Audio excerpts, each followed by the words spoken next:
This KISD Coaches Show is supported by Coach Henderson Sports Photography, Modern Appliance, Clean Veterinary Clinic, Denali Roofing, Seashells Visuals, and Cloud Real Estate. Well, welcome into the Toby Foreman Show. Grey Wolves looking pretty good so far this year in district play with the big victory last week over the Ellison Eagles, the old crosstown showdown. Boy, that was a slobber knocker, baby. Yeah, it was. It was an old school game, and two really good defenses played, and I really believe two really good teams played. And it's one of those games where, you hate for somebody to have to lose, but we were fortunate that it was not us, and we came out of that thing on top. Yeah, good crowd, too.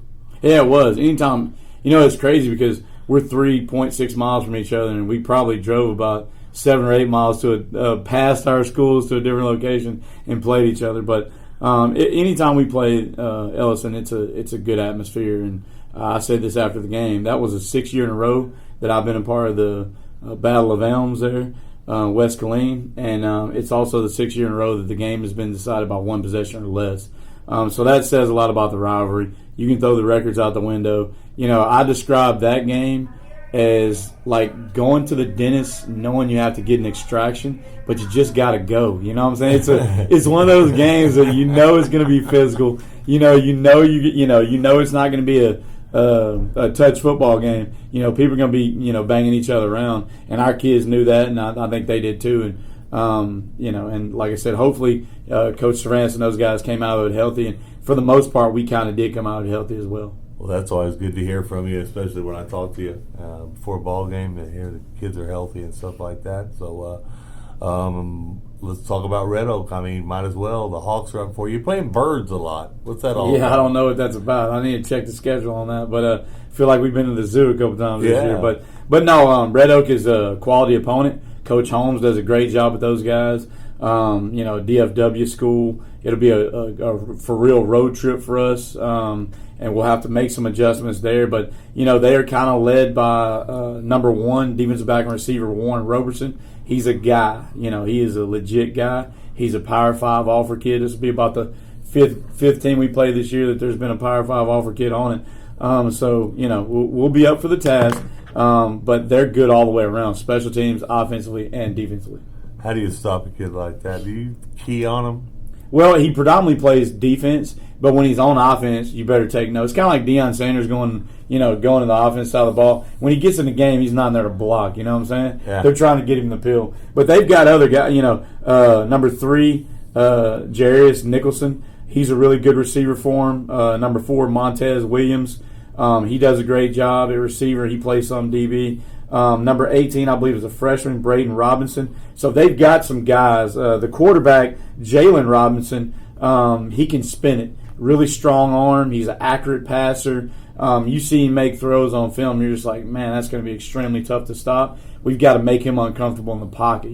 So offensively, they've just got a lot of guys that can make plays, and I think they're averaging about 41, 42 points a game.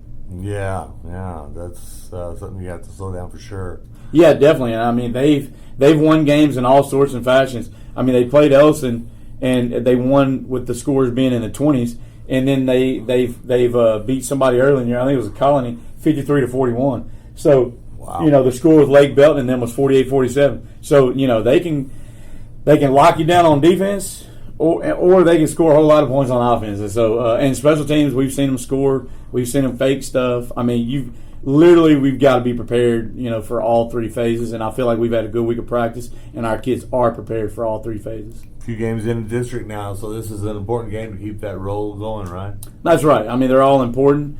I believe we're sitting 2-1 in district play with our only loss being to Midlothian. But we like to keep this thing going and win this game this week, and because that's all you can do. You can go 1-0 each week, and that's our goal. And then, thank the Lord, next week we have a bye. We are ready for the bye. The Shoemaker Grey Wolves are definitely ready for the bye week.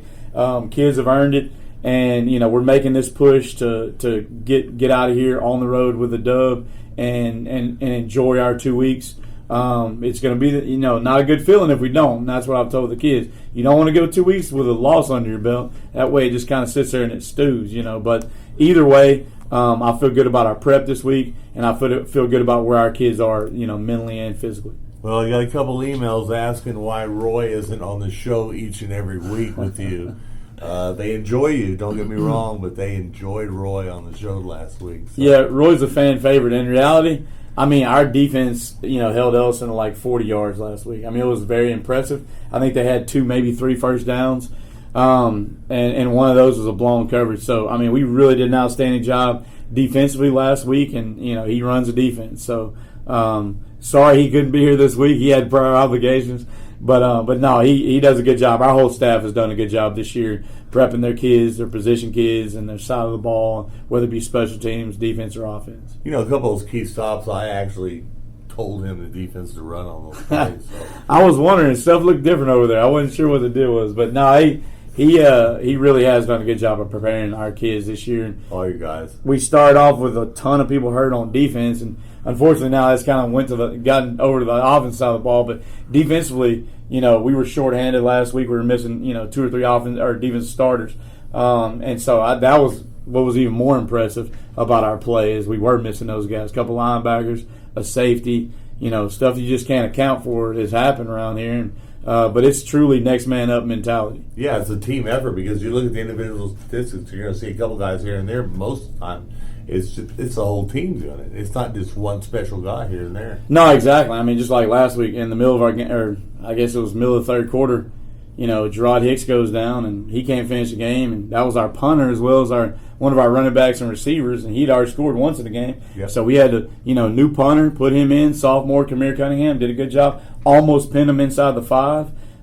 So, like I said, but we are prepared, and the kids expect, to be engaged on the sideline if they're not, up at that time. And then when it's time for them to get the opportunity, they go in and make plays. And that's exactly what we did the other night. All right. We're headed up to Reddo. Good luck to you, and we'll see you with that victory when you get back.